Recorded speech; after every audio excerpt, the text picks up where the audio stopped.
Bé, aquí tenim el millor atleta català premiat per la Federació Catalana, Pol Retamal, una temporada brillantíssima, 2022, un aire lliure espectacular.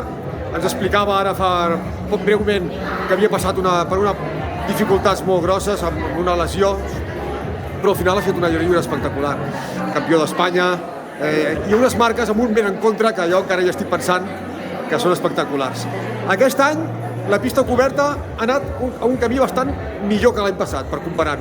Una miqueta millor, però si més no, hem acabat igual que l'any passat, ens hem tornat a lesionar l'isquio.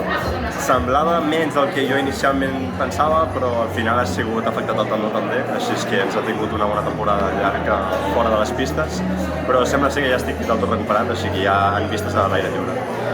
Aquest any, com tu dius, no ha sortit tampoc del tot bé, tot i així, no hi ha crosses, l'entrebanc ha sigut menor i ara ve el Mundial. En el Mundial podíem pensar en poder arribar a una final inclús? Jo ho he pensat moltes vegades i sobretot veient el rendiment que vaig aconseguir al final de temporada passada. També em vull treure l'espineta, òbviament, de poder participar en un Mundial en prova individual.